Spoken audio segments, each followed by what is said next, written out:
Dia yang hebat bukanlah dia yang tidak pernah salah, tapi dia yang senantiasa belajar dari setiap kesalahannya. Assalamualaikum warahmatullahi wabarakatuh. Ahlan wa sahlan di channel Keluarga Bun Ai. Keluarga yang bercita-cita selalu bersama sampai surga. Amin amin ya robbal alamin. Sampai di hari Jumat, di minggu kedua atau ketiga nih setelah gajian. Mudah-mudahan anggarannya masih sangat aman ya teman-teman. Dan kalau ternyata udah kebablasan, langsung pakai tips jitu anggaran kebablasan ala Bun Ai di video sebelumnya. Untuk hari ini Bun Ai mau sharing gimana sih cara ngatur gaji yang pastinya untung tanpa rugi. Nah, kadang-kadang tuh teman-teman Bun Ai lihat di budgetingnya menyisihkan untuk menabung tapi langsung masukin ke sinking fund.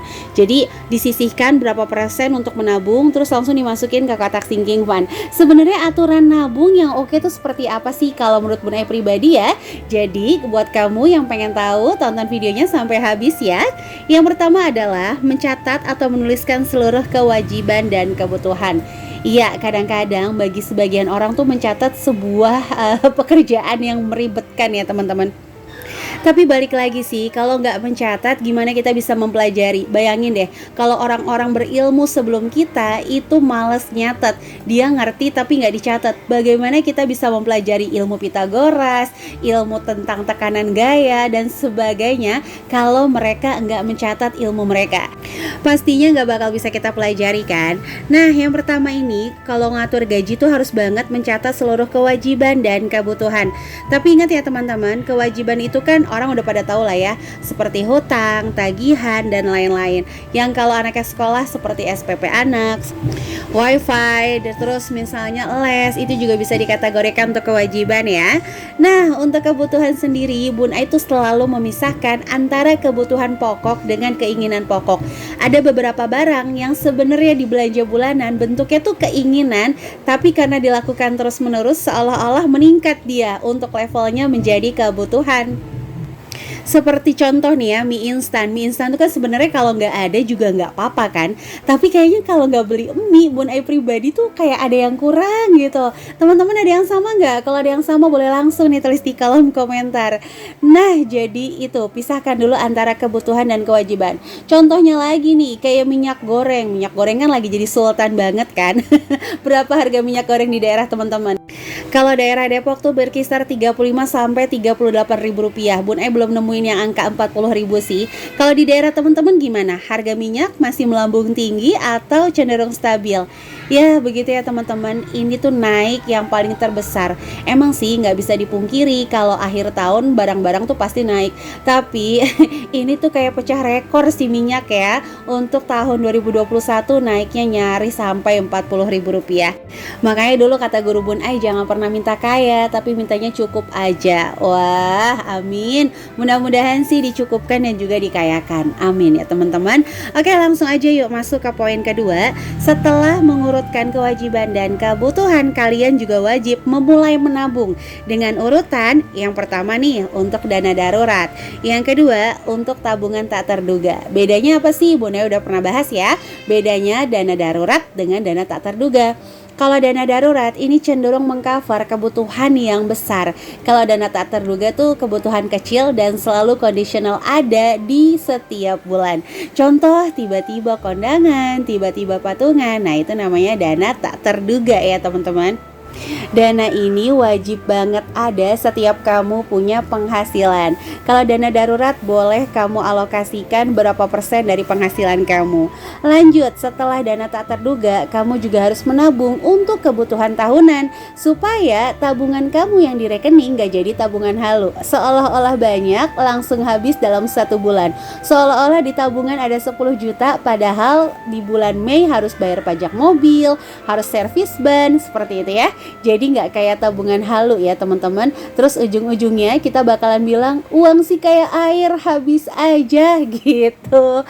Bener nggak sih teman-teman? Seharusnya kan kalau uang kayak air itu akan mengikuti tempatnya kan. Jadi kalau tempatnya besar, insya Allah akan jadi besar. Kalau kita yang memperkecil tempatnya, karena kita pengen keluarkan sebagian, ya akan menjadi kecil.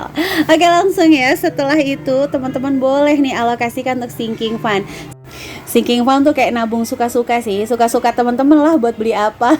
Mau dibeliin logam mulia, mau buat jalan-jalan, liburan itu bebas aja ya teman-teman.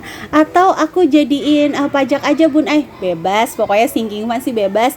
Tapi kalau menurut Bun Ai, tabungan tahunan itu harus banget wajib teman-teman bagi untuk setiap bulannya. Jadi nggak terasa berat dan ujung-ujungnya akan menghabiskan budget di bulan tersebut. Kalau tercover sih nggak masalah. Yang masalah itu habis budgetnya di bulan tersebut, teman-teman nggak punya backupan, ujung-ujungnya akan berhutang. Nah kalau udah siklusnya kayak gitu, nanti setiap mau bayar kebutuhan tahunan akan utang terus menerus tuh teman-teman. Oke, langsung aja masuk yang ketiga. Jangan pernah lupakan berzakat dan bersedekah ya. Sedekah itu bebas karena sedekah bukan bagian dari zakat. Tapi zakat itu harus sampai naik nisab ya, atau nasabnya gitu, atau haulnya. Dan ada ketentuannya, siapa aja sih yang boleh menerima zakat. Kalau sedekah tuh lebih bebas. Yang penting mudah-mudahan yang disedekahkan itu hal yang baik dan dijalankan untuk kebaikan. Kalau zakat itu ada teman-teman, siapa aja yang berhak untuk menerima zakat. Sebelumnya Bunda mohon maaf banget kalau dubbingnya agak buru-buru. Ini di depan rumah ada hajatan, jadi Bunda kayak punya waktu untuk 15 menit aja menjelang azan maghrib untuk dubbing. Mudah-mudahan teman-teman nggak terganggu ya. Nah kalau untuk zakat penghasilan 2,5% mohon maaf ya, itu kayaknya masih jadi ikhtilaf atau perbedaan di beberapa ulama. Setahu Bun Ai seperti itu. Tapi nggak ada salahnya juga sih kalau kita keluarkan zakat 2,5% dari penghasilan untuk mengamankan untuk mengamankan penghasilan kita. Tapi balik lagi teman-teman, yang wajib zakat itu adalah yang sudah cukup. Jadi kalau menurut teman-teman kebutuhannya saat ini aja udah pas-pasan banget, gajinya di bawah UMR, kebutuhan keluarganya banyak, boleh kok disedekahkan dulu ke anggota keluarga. Karena sedekah yang paling mulia adalah ke keluarga kita tercinta. Nah kalau masih lebih nih ya teman-teman, ayo yuk kita mulai berinvestasi dari hal yang paling murah. Emas, tanah, rumah. Wah itu mah gak murah Bun Ai, mahal. Bener ya teman-teman, mahal banget sih emang. Kayak tanah, rumah itu kan mahal. Nah makanya kita katanya suruh menyimpan dalam bentuk emas. Nah emas itu selain mudah juga gampang untuk dijualnya. Nah banyak banget yang DM nih, Bun Ai boleh gak sih kita berhutang emas dibayar emas? Kapan-kapan Bun Ai bakal bahas ya di video selanjutnya. Oke lanjut ya, setelah memulai investasi dari hal yang paling murah, teman-teman juga bisa belajar banget investasi reksadana, saham dan sebagainya. Tapi ingat aja, pokoknya investasi itu jangan pakai dana darurat atau teman-teman investasikan semua uangnya sehingga nggak punya dana segar sama sekali. Itu agak berbahaya ya teman-teman. Oke lanjut aja, setelah itu jangan lupa juga untuk memulai usaha. Jadi pastiin kalau ada dana darurat, udah bisa investasi, masih ada dananya nih, kalau bisa uangnya jangan diem aja teman-teman, dipakai untuk usaha. Usaha apa ya yang ringan-ringan, misalnya kayak ibu rumah tangga bisa bikin cemilan dari rumah yang bisa kita jualin online, atau mungkin jual skincare, jualan daster, atau bahkan sekarang tanpa modal, tanpa packing teman-teman bisa mendapatkan cuan ya lewat marketplace affiliate seperti itu ya, baik Shopee, Lazada, itu bisa banget teman-teman daftar sehingga bisa menghasilkan penghasilan tambahan. Pokoknya kalau usaha tuh jangan ada di pikiran, oh aku pengen untungnya sekian-sekian, enggak lah, minimal untuk bayar token listrik aja. Itu ya teman-teman, dimulai dari hal yang kecil, insya Allah akan menjadi besar. Dan cara terakhir untuk mengatur gaji pasti untung adalah prioritaskan untuk perjalanan ibadah teman-teman. Bun Ai dulu pernah diajarin di dalam rumah itu minimal ada celengan untuk berangkat haji. Bunda itu pernah diajarin, katanya kita di rumah, mohon maaf, ada celengan untuk berangkat haji 1.000 pas anak kita butuh kita tebok, itu nggak ada masalah ya teman-teman. Minimal ketika kita menghadap Allah, kita tuh memberikan keyakinan bahwa kita sebenarnya niat banget loh untuk berangkat haji, cuma emang uangnya aja belum cukup gitu. Oke teman-teman, itu aja bisa Bunda sharing untuk hari ini. Dan sekali lagi untuk teman-teman yang senantiasa mendukung channel Keluarga Bun Ai, like, komen positif, subscribe, terima kasih ya. Semoga kebaikan teman-teman dibalas oleh Allah Subhanahu wa taala. Mudah-mudahan untuk video besok Bunda bisa sapa teman-teman ya. Dan bagi yang baru bergabung, jangan lupa tekan tombol subscribe dan nyalakan lonceng notifikasi sehingga nggak ketinggalan kalau Bunda upload video terbaru. Sampai jumpa di video-video selanjutnya ya. Assalamualaikum warahmatullahi wabarakatuh.